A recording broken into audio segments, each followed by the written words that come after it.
शायद मुस्लिम नहीं है, और ठीक गोली मार दी सर में निशाना लगाकर। इसका मतलब अमरनाथ यात्रा को लेकर बहुत ज्यादा इंतजामों की जरूरत होनी चाहिए, और साथ ही पीएम ने भी कह दिया है गृह मंत्री को, उचित कार्रवाई कीजिए।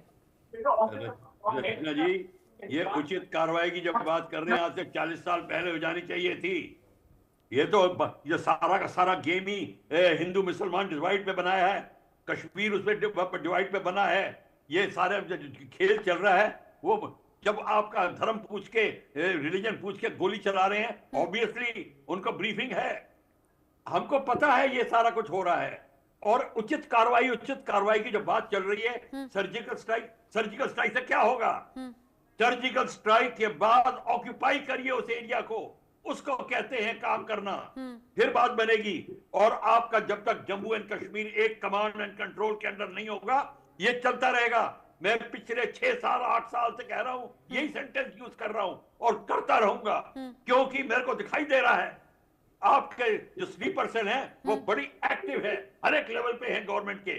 वो सारे के सारे अंदर उनको कैंप में रखा हुआ है, उनको खाना पीना रसद डेली लिविंग का सामान इनको मिलता है। ये हफ्ता महीने रहते हैं, फिर वापस चले जाते हैं। कैसे हो रहा है? क्योंकि हम गलत नीतियां अप्लाई कर रहे हैं। सर्जिकल स्ट्राइक कह रही हैं, सर्जिकल स्ट्राइक के बाद ऑक्यूपाई करना शुरू करिए, और एक कमांड एंड कंट्रोल होना चाहिए। और दूसरा ये है, ये रिलीजियस बेस की जब बात हो रही है, हमारे रिलीजियस लीडर्स वहां पे हैं, इस्लाम के तबके के, जो बहुत ही हम भारत से सहानुभूति रखते हैं। आप उनको लाइए और बताइए कि ऐसा हो रहा है, और ये जितने स्लीपर सेल है उनसे उनकी हेल्प से निकलवाइए।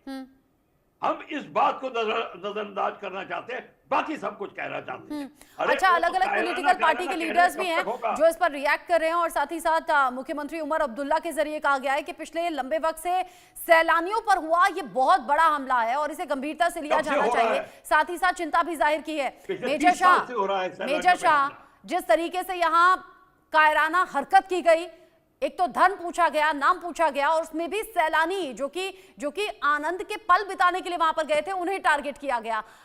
मुख्यमंत्री भी इस बात को लेकर चिंतित है, इधर गृह मंत्रालय भी एक्टिव है, पीएम ने भी बात की है। क्या कोई बड़ा कदम उठ सकता है, और कितनी जरूरत आज के टाइम में?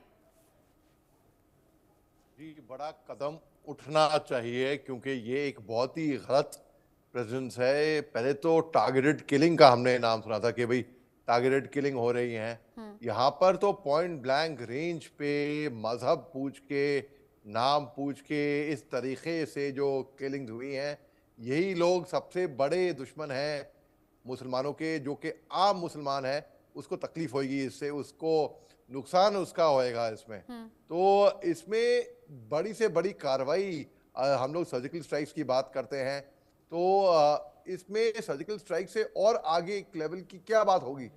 ये पाकिस्तान को सबक सिखाना ही होगा। नहीं तो देखिए, मैं ये नहीं कहता कि पाकिस्तान सुधर जाएगा, वो नासुर है, कुत्ते की पूंछ कभी सीधी नहीं होती, लेकिन कंट्रोल में तो रहेगा। उसका अगर हम इलाज नहीं कर सकते, उसको हम कंट्रोल, काबू में तो रखें उसको। तो इस पे एक आपके हिसाब से कैसे होगा काबू? मैं तो 100% एडवोकेट हूं कि सर्जिकल स्ट्राइक में धड़ाधड़ तुरंत फौरी एक्शन किया जाए इसके ऊपर। और इतना आसान नहीं है, लेकिन हमले भी ऐसे आसान नहीं थे जैसे इन लोगों ने हम पे हमले करे हैं, हम पे मतलब हिंदुस्तानियों पे, तो हम क्यों नहीं कर सकते इनके ऊपर? बल्कि जैसे कि हमने बालाकोट एयर स्ट्राइक भी करी है, सर्जिकल स्ट्राइक भी करी है, इनके ऊपर तमाचा भी मारा है। हमें फट से फट बिना डिले के इनके ऊपर कार्रवाई करनी चाहिए। एक सस्पेंस जैसे इनको है ना, एलिमेंट ऑफ सरप्राइज, इनको चौका दे बिल्कुल, कि इनको आशंका नहीं थी कि ऐसा होने वाला है, ऐसा हुआ इनके ऊपर। हमारे जो बेचारे निहत्ते मासूम आम टूरिस्ट वहां पर गए थे, ये भरोसा देकर कि भाई हमारी सिक्योरिटी फोर्सेस पे, हमारी सरकार पे, बहुत ही मेरे को खराब लग रहा है, बहुत ही दिल रो रहा है ये देखकर कि रूह कांप गई है देखकर जिस तरीके की किलिंग हुई है। मतलब पुलवामा में सुना था हमने, अंतराग में, पहलगाम देखिए 3 जुलाई से यात्रा भी शुरू है, अमरनाथ यात्रा भी शुरू है, और पहलगाम एक बेस है उनका, एक अहम भूमिका पहलगाम निभाएगा। तो ये एक संदेश, मुख्यमंत्री ने भी कह दिया कि हाल के सालों में हुआ आम नागरिकों पर ये सबसे बड़ा हमला है। लेकिन बड़ी बात ये, ऐसे हमले और ऐसी छिटपुट जो कोशिशें हैं वो पाकिस्तान की तरफ से होती रही हैं, लेकिन उन कोशिशों को नाकाम किया गया है। लेकिन अब आतंकियों ने इस हमले को अंजाम दिया, जिसके बाद अब देश भर में गुस्सा है, उबाल है। ये 4 तस्वीरें दर्शकों को दिखा दें जहां पर्यटकों पर हमला हुआ है और 2 पर्यटकों की जान जाने की भी खबर है। सेना का सर्च ऑपरेशन जारी है, जमीन से लेकर आसमान तक निगाह रखी जा रही है। जमीन पर सुरक्षा बल के जवान हैं, पुलिस के जवान हैं, मुस्तैदी के साथ में नजर रख रहे हैं। ऑपरेशन ऑल आउट के जरिए जब आतंकियों के खात्मे की कोशिशें हो रही हैं जगह जगह, ऐसे में आतंकी बौखलाए भी हुए हैं। सीमा पार से बौखलाहट इस तरह के हमलों के तौर पर सामने आ रही है।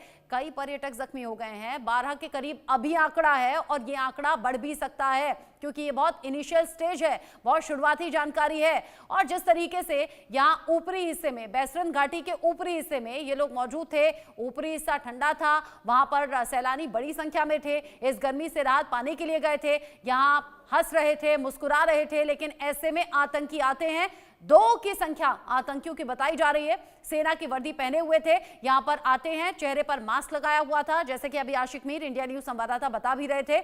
यहां आते हैं, लोगों से नाम पूछा गया, धर्म पूछा गया और फिर सिर में गोली मार दी। प्रफुल्ल बख्शी सर, ये पाकिस्तान के लिहाज से शर्मनाक भी होना चाहिए। पाकिस्तान जो अपने गिरेबान में झांक कर नहीं देखता, यहाँ आए दिन आतंकी हमले होते रहते हैं, लोगों की जान जाती रहती है, बजाय कि अपने मुल्क की चीजें संभालने के भारत के खिलाफ साजिश रची और वो साजिश काफी हद तक तो देखिए कामयाब भी हो गई। हमने सिर्फ सुना है, जाना है, वुल्फ अटैक यानी कि उस जगह इस्तेमाल करना इस तरह के आतंकी हमलों को, और आतंकी वहां पर पहुंचे जहां ज्यादा से ज्यादा लोग हैं, यानी कि ग्रुप में हमला किया जा सके। ये वही तो वुल्फ अटैक हुआ ना। बिल्कुल ये है और ये कर रहे हैं। पर रचना जी, मैं जो बताने की कोशिश कर रहा हूं कि हम इसको कब तक देखते रहेंगे। मैं ये जो आज जो आप देख रहे हैं कोई नया थोड़ी हुआ है, ये कब से टेररिस्ट का अटैक हो रहा है, कब से पहली बार हुआ है क्या कश्मीर में, ये कब से हो रहा है। और जो मेजर अटैक जो पिछला हुआ था, सारी की सारी प्रॉब्लम उससे स्टार्ट हुई थी डिकेड्स बैक।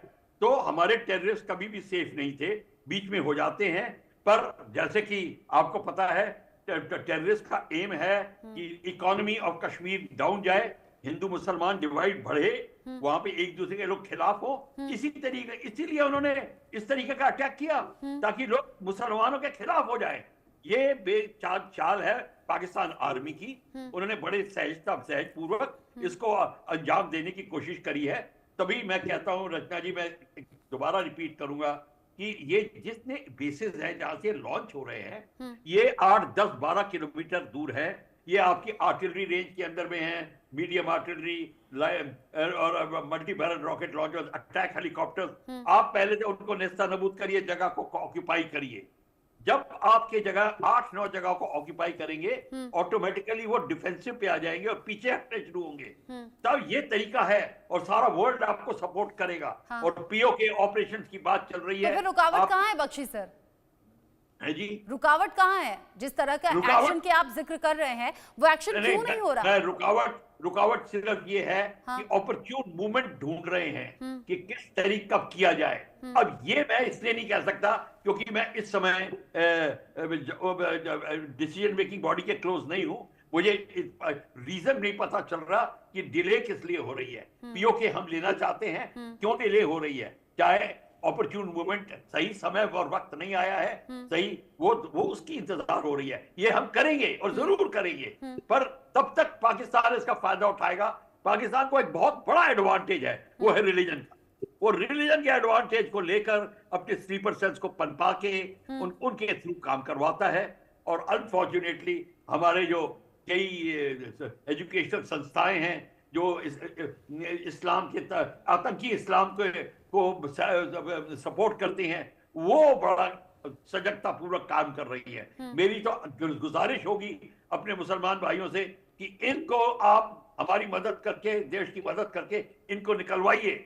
ये हमारे मुसलमान लीडर्स कर सकते हैं और जब तक ये नहीं करेंगे इनको निकलवाएंगे नहीं। लेकिन बख्शी सर, ये तो बड़ा चैलेंजिंग है ना, मतलब आम लोगों में ओवरग्राउंड वर्कर्स हैं जो आतंकियों को हेल्प कर रहे हैं, जो लोकल सपोर्ट है, उसे पहचानना तो बहुत ज्यादा मुश्किल है ना। और वही सपोर्ट मिल रहा है, इसीलिए तो आतंकी पैर जमा रहे हैं ना जम्मू कश्मीर में। मैं ये तभी तो कह रहा हूँ मुश्किल है, पर उसके लिए कार्रवाई शुरू करो। मैंने 2 स्टेप लिए हैं। आप पहले कमांड एंड कंट्रोल को एक करिए, सबसे ज्यादा प्रॉब्लम आपको तब आएगी क्योंकि उसमें लोगों को अपना जो टर्फ है, अपना एरिया देने में शर्माएंगे। बीच में आईपीएस, पुलिस, आर्मी, इनमें संघर्ष चलेगा, ब्यूरोक्रेसी, इसमें संघर्ष चलेगा। ये सारी बीमारी है, इसीलिए है सब अपना अपना एरिया कंट्रोल करना चाहते हैं, मुंह से नहीं बोलना चाहते। ये प्रॉब्लम है। जब तक हम ये सच्चाई नहीं